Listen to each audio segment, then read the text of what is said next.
Hello students, political science by doctor Varun channel में आपका स्वागत है। मैं डॉक्टर उन्मारू, assistant professor of political science and history expert. आज आप सभी को आरएस प्रारंभिक परीक्षा यानी प्री परीक्षा 2021 के संदर्भ में ये वीडियो बनाने जा रहा हूँ। और टॉपिक है हमारा कि जो आरएस प्री में पॉलिटिकल साइंस या राज्य व्यवस्था, पॉलिटी और संविधान और कॉन्स्टिट्यूशन का जो टॉपिक आता है, जो यूनिट आती है, जो खंड आता है, उसके पाठ्यक्रम से हम चर्चा करेंगे और कौन कौन सी महत्वपूर्ण पुस्तकें हैं उनके बारे में चर्चा करेंगे। और ये वीडियो हिंदी माध्यम वाले विद्यार्थियों के लिए समर्पित है। ठीक है, तो हम डिस्कस करते हैं इस टॉपिक के बारे में। इस टॉपिक के बारे में कि इस सिलेबस में क्या क्या चीज समाहित है, इस सिलेबस में क्या क्या चीज समाहित है। ठीक है, तो सबसे पहले प्यारे स्टूडेंट हम ये देखते हैं कि संविधान का जो टॉपिक है ये, इसमें मुख्य रूप से 3 खंड जुड़े हुए हैं इस टॉपिक के अंदर, सिलेबस के अंदर। एक है भारतीय राज्य व्यवस्था, एक है भारतीय राज्य व्यवस्था, दूसरा है भारतीय संविधान, और तीसरा है राजस्थान की राजनीति या स्टेट पॉलिटिक्स या राज्य की राजनीति। 1, 2 और 3। ठीक है, हम वन बाय वन करके इनके बारे में, सबके बारे में डिस्कस करते हैं कि किन का टॉपिक के संदर्भ में क्या है। ठीक है स्टूडेंट, हम डिस्कस करते हैं इसके अंदर। तो देखिए, सबसे पहले हम बात करते हैं संविधान की।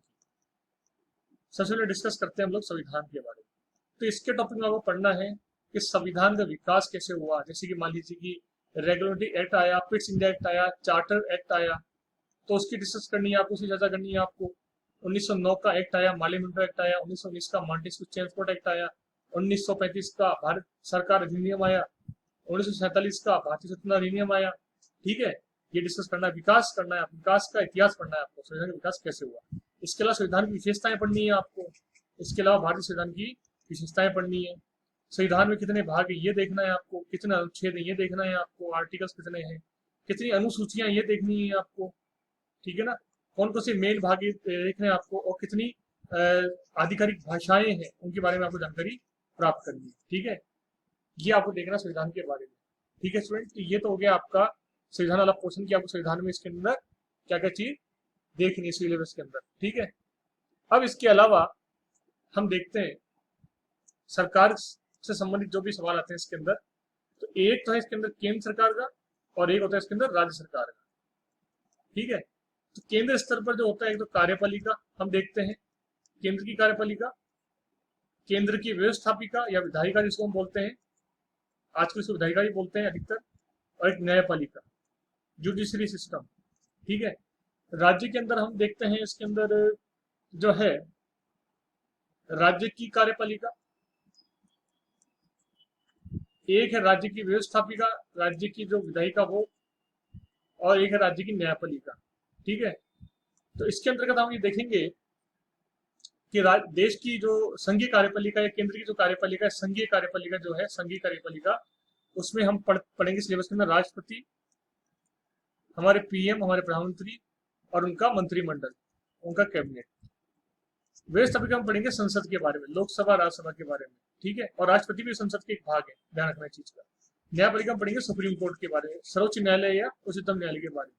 ठीक है, इसी प्रकार से राज्य की कार्यपालिका हम लोग पढ़ेंगे राज्यपाल के बारे में, गवर्नर के बारे में, चीफ मिनिस्टर के बारे में और उनके कैबिनेट के बारे में। इसी प्रकार से राज्य की व्यवस्थापिका में हम पढ़ेंगे, विधायिका में पढ़ेंगे विधानसभा के बारे में और विधान परिषद के बारे में। खासकर राजस्थान विधानसभा इसलिए इसके बारे में ही पढ़ेंगे, असेंबली के बारे में ही पढ़ेंगे। न्यायपालिका में हम पढ़ेंगे राजस्थान हाईकोर्ट या फिर उच्च न्यायालय के बारे में हम डिस्कस करेंगे, इसमें हम स्टडी करेंगे। ठीक है, तो ये तो हो गया आपका कहने का मतलब हो गया कि ये सरकार संबंधी जो आपकी सिलेबस है वो है इसके अंदर।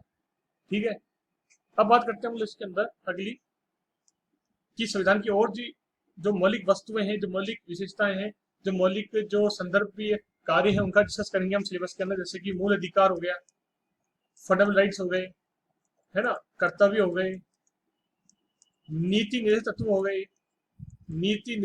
गए, डायरेक्टिव प्रिंसिपल्स हो गए। ठीक है, ये हो गया इसके अंदर।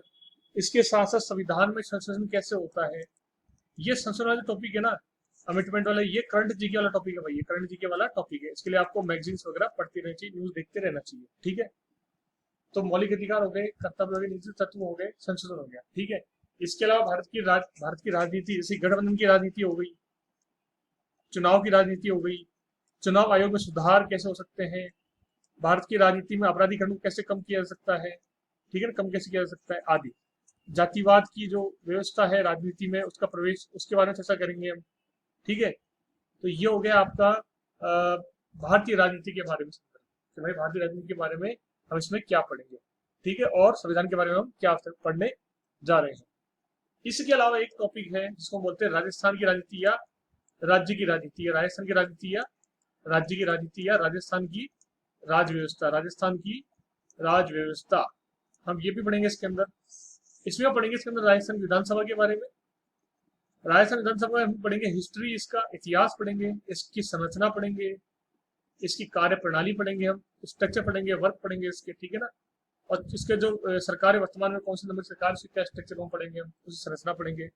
ठीक है, इसके अलावा राजस्थान में राज्यपाल के बारे में पढ़ेंगे हम लोग, जैसे मैंने बताया पहले, मुख्य द्वारा पढ़ेंगे हम लोग, सीएम के बारे में पढ़ेंगे, हाईकोर्ट के बारे में पढ़ेंगे, राजस्थान हाईकोर्ट के बारे में पढ़ेंगे हम लोग। ठीक है, और राजस्थान की राजनीति के जो नए संदर्भ है, जो राजस्थान की राजनीति में नए नए तथ्य आ रहे हैं, नए नए विषय प्रवेश करते जा रहे हैं, उनके बारे में हम डिस्कस करेंगे इसके अंदर। ठीक है, उनके बारे में हम डिस्कस करेंगे इसके अंदर। तो ये राजस्थान की राजनीति वाला टॉपिक हो गया, यह राजस्थान की राजनीति वाला टॉपिक हो गया। इसके अलावा हम देखेंगे इसके अंदर आयोग के बारे में भी क्वेश्चन आते हैं, आयोग, विभिन्न आयोग के बारे में। तो दो प्रकार के आयोग इसमें पूछे जाएंगे, एक संघ के आयोग, केंद्र का आयोग, और एक राज्य के आयोग। संघ के आयोग जैसे कि आपके नेशनल ह्यूमन राइट्स कमीशन, जैसे केंद्रीय मानवाधिकार आयोग, केंद्रीय मानवाधिकार आयोग, केंद्रीय सूचना आयोग, है ना, केंद्रीय सतर्कता आयोग, विजिलेंस कमीशन, केंद्रीय वित्त आयोग, ठीक है, नीति आयोग हो गया इसके अंदर। ठीक है, राज्य के अंदर क्या पढ़ेंगे हम, वही चीज, राज्य का मानवाधिकार आयोग, राज्य का वित्त आयोग, राज्य का निर्वाचन आयोग, राज्य चुनाव आयोग, ठीक है, राज्य महिला आयोग, राज्य वुमेन्स कमीशन, राज्य मानवाधिकार आयोग, राज्य मानवाधिकार आयोग, वो पढ़ेंगे इसके अंदर हम लोग। ठीक है, इसी तरह से केंद्रीय चुनाव आयोग भी पढ़ेंगे हम, केंद्रीय निर्वाचन आयोग या सेंट्रल इलेक्शन कमीशन पढ़ेंगे हम लोग। ठीक है, इसके अलावा केंद्रीय स्तर पर हम लोग पढ़ेंगे लोकपाल के बारे में, और राज्य स्तर पर पढ़ेंगे हम लोग लोकायुक्त के बारे में, हम पढ़ेंगे लोकायुक्त के बारे में पढ़ेंगे हम लोग। ठीक है, तो ये मुख्य आयोग हो गए जिनके बारे में, और मुख्य संस्थाएं हो गई जिनके बारे में राज्य और केंद्र स्तर पर स्टडी करते हैं। ठीक है ना, ये आपके सिलेबस में आरएसपी के टॉपिक में ही चीज है, आई बात समझ में। ठीक है, इसके अलावा अगर हम देखें, इसके अंदर कि कौन सी चीजें हैं जो हमें और पढ़नी चाहिए इसके अंदर, हमें कौन सी चीजें हमें इसके अंदर पढ़नी चाहिए। ठीक है, तो इस सिलेबस के अकॉर्डिंग हम देखें तो आरएसपी का जो सिलेबस है आपका, इसके अकॉर्डिंग अगर हम देखें तो इस सिलेबस के अंदर आपका जो अन्य जो टॉपिक है आपका, वो ये है इसके अंदर कि मुख्य रूप से देखा जाए तो आपका सिटीजन चार्टर वगैरह हो गया, फिर लोक नीति, पब्लिक पॉलिसी हो गया, लोक नीति, ये नया टॉपिक जुड़ा हुआ है, इंपॉर्टेंट भी है ये, पब्लिक पॉलिसी जिसको बोलते हैं, जैसे कि नागरिक अधिकार हो गए, ठीक है, सिटीजन चार्टर जिसको हम बोलते हैं, है ना, नागरिकों के वैधानिक अधिकार हो गए, ठीक है, और सुशासन हो गया, ये पब्लिक एडमिनिस्ट्रेशन के, लोक प्रशासन के टॉपिक है भाई, है ना, यानी गुड गवर्नेंस हो गया, सिटीजन चार्टर हो गया, जैसे कि सिविल सोसाइटी हो गई, नागरिक सोसाइटी हो गई आदि। ठीक है, तो ये हो गया आपका एक तरह से सिलेबस पूरा आपका कंप्लीट, उसका एनालाइज कर लिया मैंने, आपको बता दिया है आरएसपी का, पॉलिटिकल साइंस का। अब प्रमुख पुस्तकें कौन सी देखनी है वो देख लेते हैं। आपको शुरुआत करनी है एनसीईआरटी से, कक्षा 11 और 12 की पॉलिटिकल साइंस, आरबीएससी से राजस्थान बोर्ड की किताबों से, अजमेर की किताबों से, 9th 10th 11th 12th की राजस्थान बोर्ड की किताबों से। राजस्थान की राज्य की राजनीति अगर आपको देखनी है तो हिंदी ग्रंथ अकादमी की किताब आती है, लेखक है इसके जनार्दन सिंह सर हैं, उनकी किताब आती है, वो पढ़नी है आपको। और हम सब जानते हैं एम लक्ष्मीकांत सर की किताब आती है, रामबाण है ये, नेशनल पॉलिटिक्स के लिए, राष्ट्र की राजनीति के लिए, भारत की जो संविधान है, भारत की जो राजनीति है उसके लिए रामबाण है, तो हम पढ़ सकते हैं एम लक्ष्मीकांत सर की बुक। इसके अलावा करंट अफेयर्स के लिए आप पढ़ेंगे मूमल की किताब और दृष्टि आईएएस की, मूमल की खासकर राजस्थान के लिए, और दृष्टि आईएएस की पढ़ेंगे आप लोग इंडिया की करंट अफेयर्स के लिए, राजस्थान इंडिया की राजनीति विज्ञान के लिए, इंडिया की पॉलिटिकल साइंस करंट अफेयर्स के लिए, राज्य व्यवस्था के लिए। ठीक है, अमोल पढ़ेंगे राजस्थान की राजव्यवस्था की करंट अफेयर्स के लिए। आई बात समझ में? तो प्यारे विद्यार्थियों, ये था एक छोटा सा वीडियो आर एस प्री का पॉलिटिकल साइंस का। इस चैनल पर मैं आपको आगे इसी संदर्भ में, आर एस प्री के संदर्भ में, हिंदी और इंग्लिश दोनों ही मीडियम में आपको वीडियो प्रोवाइड कराऊंगा। और अगर आपको वीडियो अच्छा लगा हो तो जरूर लाइक करो, शेयर करो, और हाँ, चैनल जरूर सब्सक्राइब करो, जिससे कि मेरा मोटिवेशन बढ़ता रहे। Okay, thank you, goodbye, good night.